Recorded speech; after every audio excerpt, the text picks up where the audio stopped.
किन्नर चुड़ैल। गोरखपुर नाम का एक गांव हुआ करता था। उस गांव में ज्यादा लोग नहीं रहते थे। उस गांव में एक गर्भवती विधवा औरत रहती थी। उस औरत का नाम कमला था।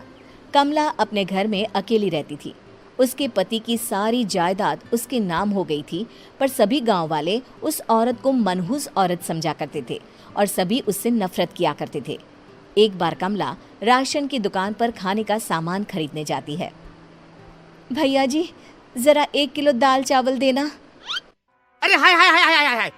अरे मनहूस औरत, मेरी दुकान में अपशुगन करवाने आ गई क्या? हैं?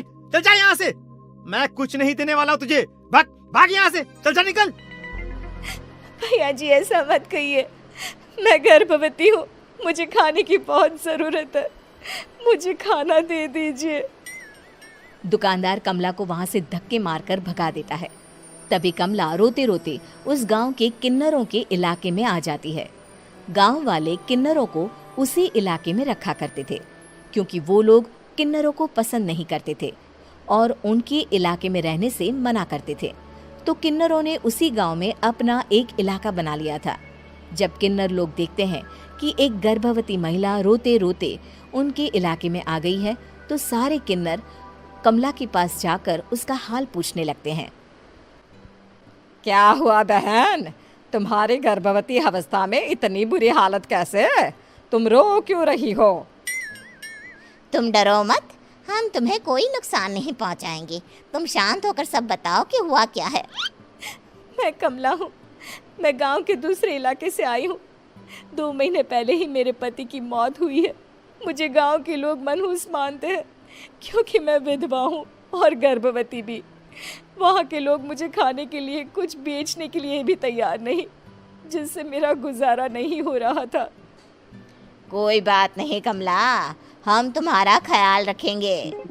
किन्नर लोग कमला को एक खाली घर में रहने के लिए जगह दे देते हैं और उसकी देखभाल भी करते हैं। कुछ ही महीने बाद कमला अपने बच्चे को जन्म देती है, पर अफसोस, कमला बच्चे को जन्म देते ही अपनी जान गंवा देती है।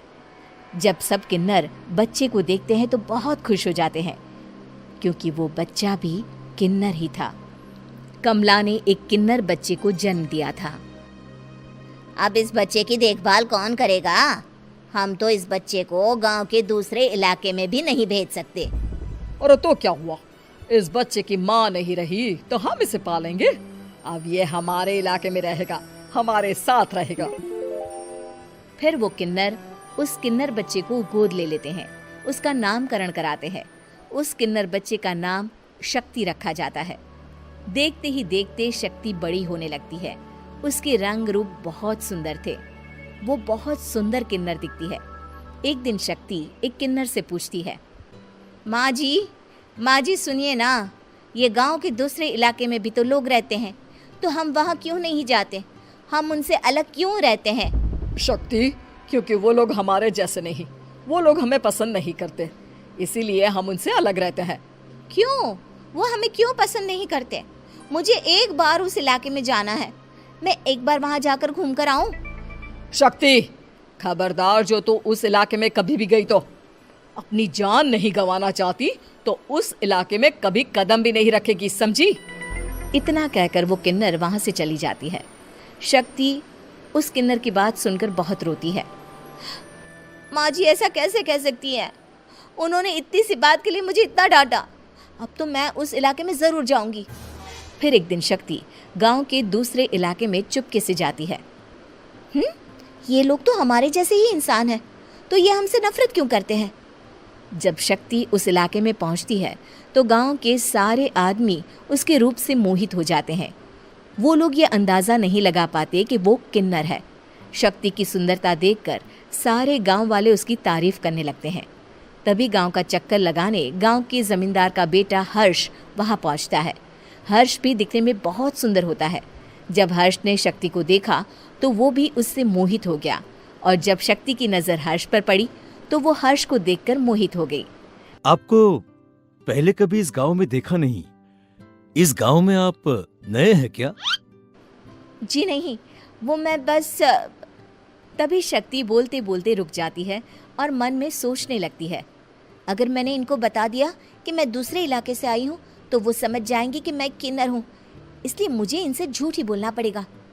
शक्ति हर्ष को कहती है, जी हाँ, मैं इस गांव में नई आई हूँ, यहाँ अकेली रहती हूँ। वैसे आप कौन है? आप भी इसी गांव में रहते हैं? जी हाँ, मैं इस गांव के जमींदार का बेटा हूँ। आपको किसी भी चीज की जरूरत पड़े तो आप मुझे बता देना, मुझे अच्छा लगेगा। ऐसे ही शक्ति और हर्ष एक दूसरे से रोज मिलने लगते। वो दोनों अपने प्यार का इजहार करने एक दूसरे से मिलने जाते हैं। तभी शक्ति का पीछा करते करते एक किन्नर वहां आ जाती है। शक्ति, शक्ति, मैं तुमसे बहुत प्यार करता हूँ। मैं तुमसे शादी करना चाहता हूँ। क्या तुम मुझसे शादी करोगी? हाँ हर्ष, मैं तुमसे शादी करूँगी, पर मैं तुमको अपने बारे में एक सच्चाई बताना चाहती हूँ जो मैंने तुमसे छुपा कर रखी है। तभी उनके बीच में ही वो किन्नर आ जाती है। शक्ति, तेरी हिम्मत कैसे हुई ऐसा करने की? वो किन्नर शक्ति को खींचकर गांव के जमींदार के पास ले जाती है। हर्ष भी वहां शक्ति को बचाने के लिए पहुंच जाता है। जमींदार शक्ति और हर्ष के प्यार के बारे में सुनकर गुस्से में आ जाता है और शक्ति को गांव के बाहर निकालने की सजा देता है। शक्ति ये बात सहन नहीं कर पाती और कुएं में कूदकर अपनी जान दे देती है।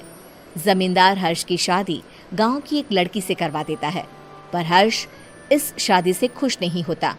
शक्ति अपना बदला लेने के लिए मरने के बाद किन्नर चुड़ैल बन जाती है।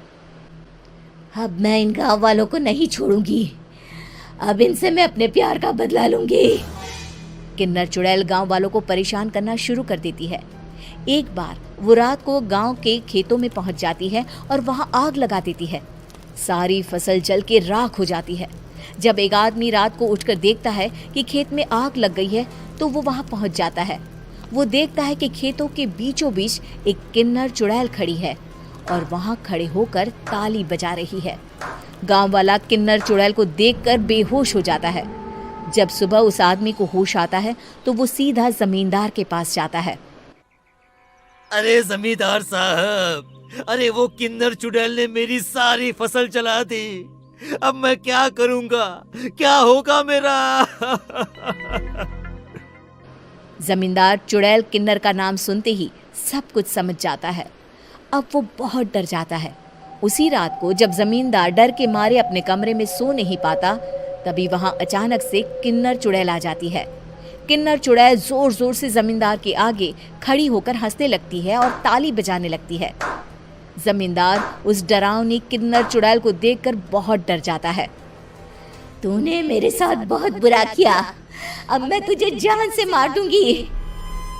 नहीं नहीं नहीं नहीं नहीं, मुझे माफ कर दो, मुझे मत मारो। मैं कभी ऐसा दोबारा नहीं करूंगा। अब तुम जो बोलोगी वही मैं करूंगा। ठीक है, मैं चाहती हूँ कि किन्नर इलाका गांव के इलाके से जुड़े और गांव का कोई भी आदमी किन्नर समाज से द्वेष ना करे, उससे नफरत ना करे, नहीं तो मैं सारे गांव को मार दूंगी।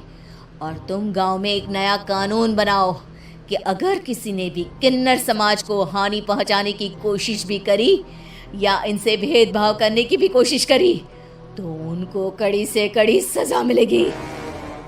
हाँ हाँ हाँ हाँ, मैं ऐसा ही करूंगा। तुम जो बोलोगी वो मैं करूंगा, पर मुझे जाने दो प्लीज। तब वो किन्नर चुड़ैल वहां से चली जाती है। गांव का जमींदार किन्नर चुड़ैल का कहा मानते हुए दोनों इलाकों को एक कर देता है और नया कानून भी लागू कर देता है। तब से वहां किन्नर समाज और बाकी गांव वाले शांतिपूर्वक रहने लगते हैं।